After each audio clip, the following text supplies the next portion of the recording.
3 days later, there was a wedding in the village of Cana in Galilee. Jesus' mother was there. Jesus and his disciples were guests also. When they started running low on wine at the wedding banquet, Jesus' mother told him, "They're just about out of wine." Jesus said, "Is that any of our business, Mother, yours or mine? This isn't my time. Don't push me."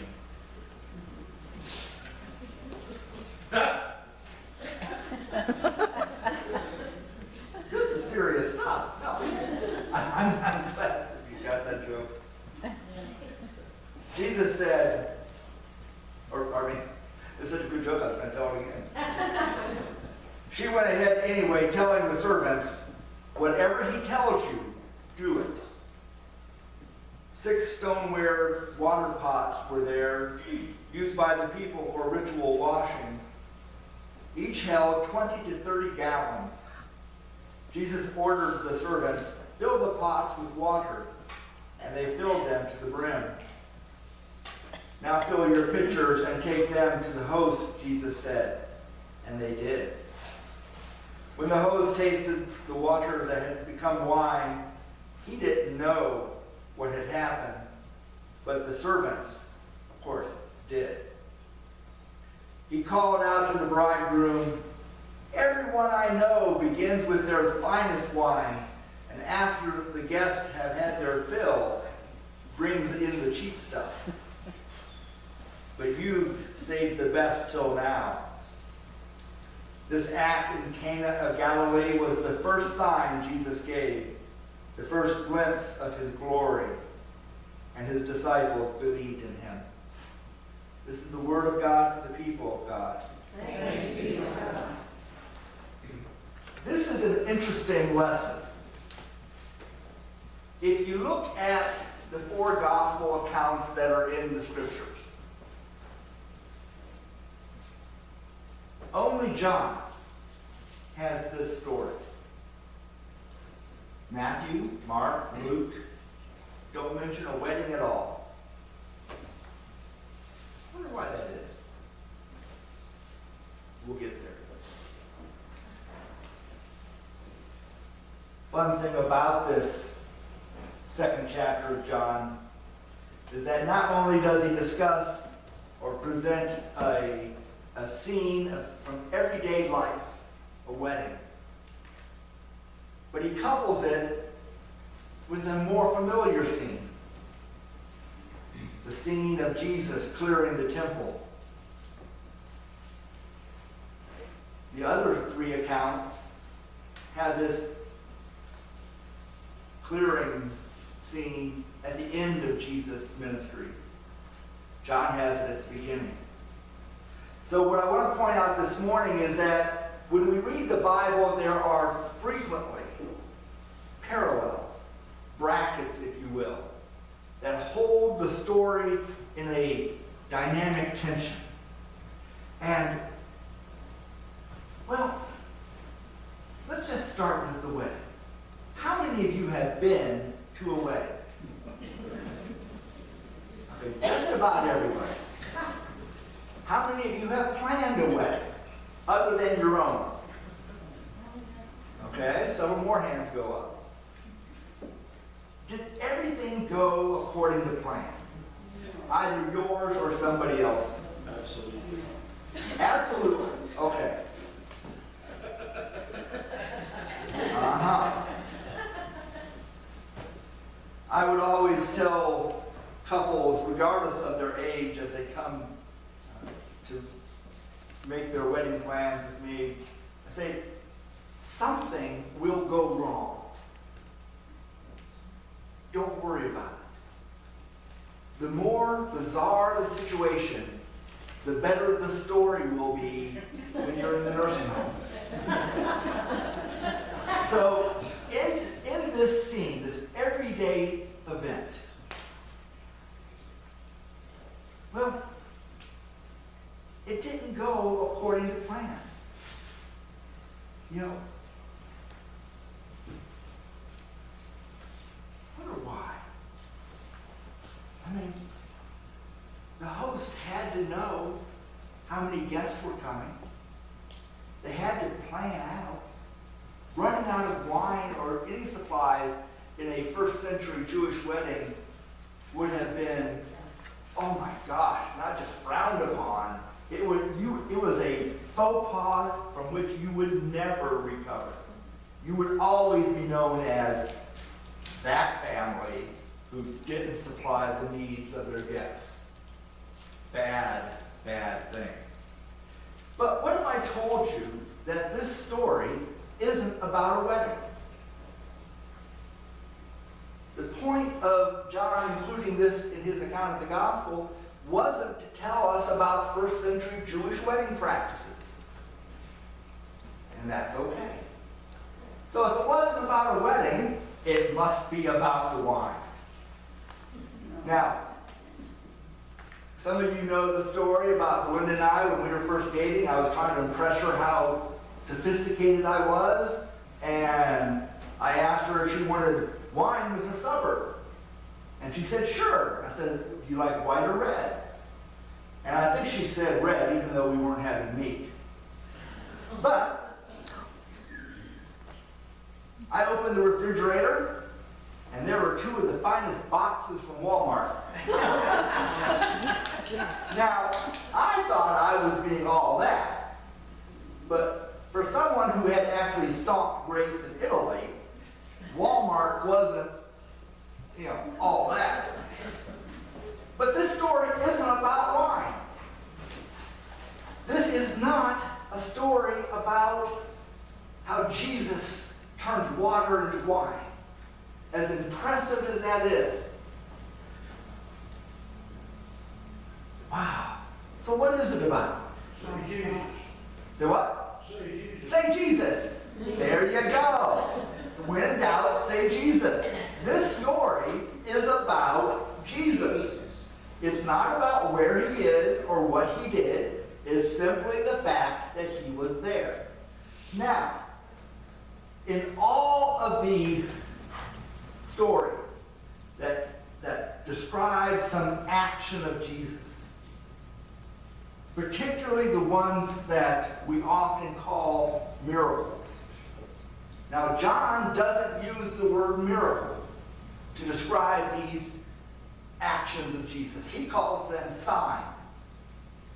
So whether we call them miracles, signs, wonders, mighty acts, whatever you want to call them, the focus is always on Jesus.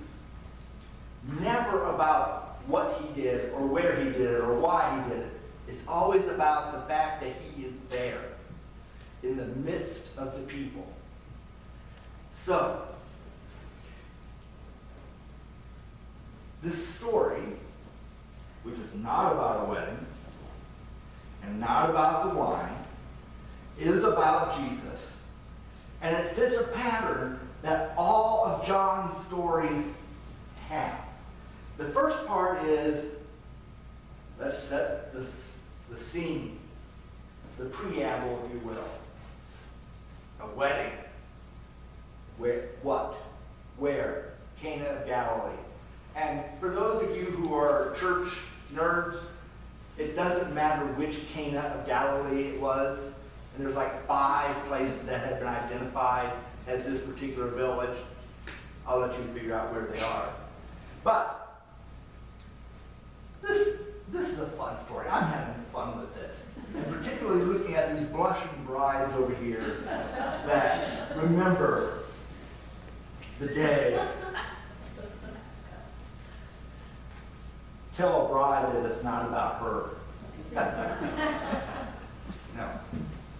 So we have the scene is set. And then John launches into the purpose of the story. So we know all the details. And then we have a problem. And in every one of these sign stories of Jesus, John says someone, and it's hardly ever Jesus, but someone points out an issue, a problem, an incident. incident. And, we all have problems. Some of us have issues. Some of us have both. I got a great story I'll tell you later about that. But there's a problem. Does anybody here this morning not have a problem in their life?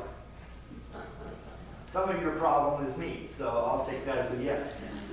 So, the problem is, in an ordinary, everyday situation, we don't have enough. Enough time, enough money, enough... Ooh. Wine. Oh, wine. Yeah. It's not about the wine. No. In this case, it was about the wine. So, I'd say if y'all are paying attention, Carol gets a gold star in her permanent record. So the problem is identified. Then, a response is required. If you have a problem in your life, pretending you don't doesn't diminish the problem. You can stick your head in the sand, have your head in the clouds, wherever you put your head, stop that. A response is required. So in this case, the mother of Jesus identifies the problem and points to her son to fix it. So far, so good. But then, perhaps the most quizzical, problematic sentence in the entire Bible. What has that got to do with me?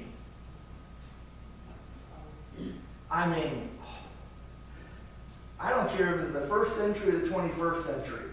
I imagine if I had told my mother that, what her response would have been. And it wouldn't have been, pleasant. Yeah, it wouldn't have been pleasant.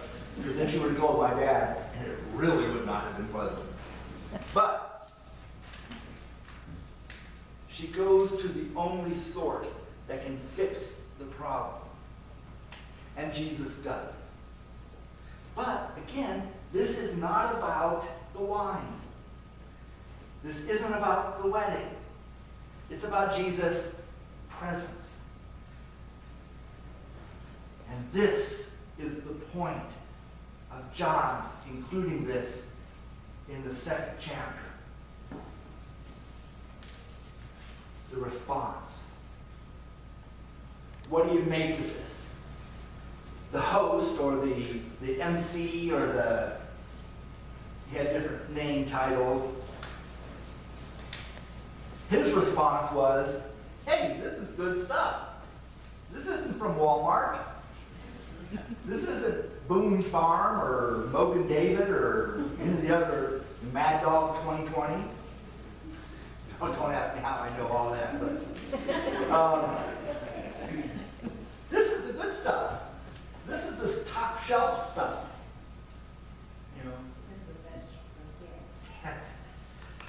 This is the stuff that you put in a cave and bring out on special occasion, just to look at, not actually to drink.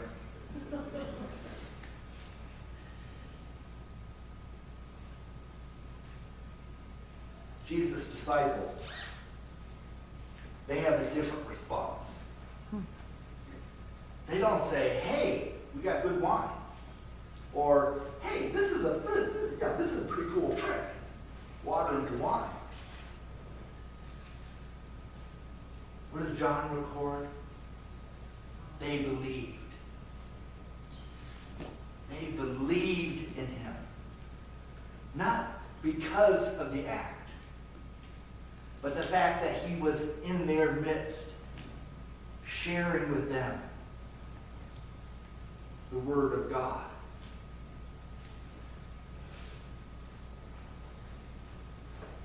Now, John concludes the 2nd chapter with the clearing of the temple.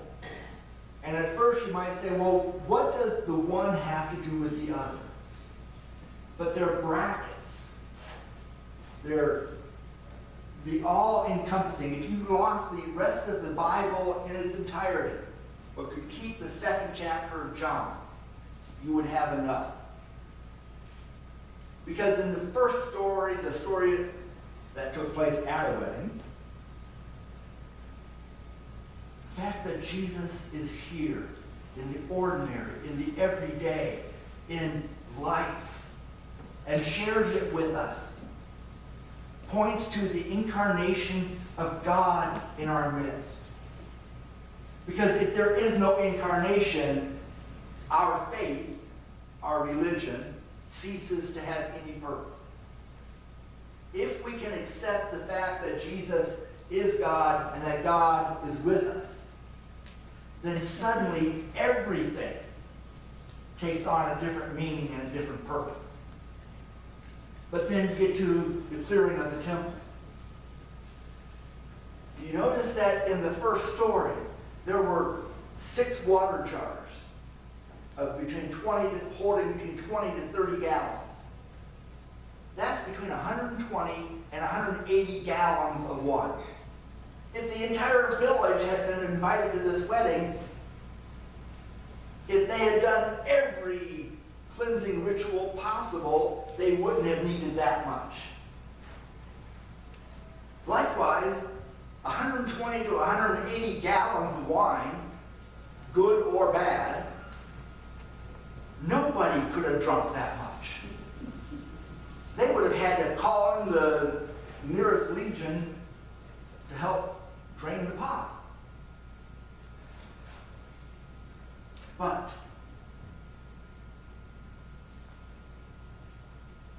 it was done. And the extravagance of that is bracketed with the extravagance of the cleansing of the temple. It wasn't simply the clearing of the temple that was significant. It wasn't simply that it was in anticipation of his trial and death and resurrection. But the fact that God, as the prophet said, what does the Lord require?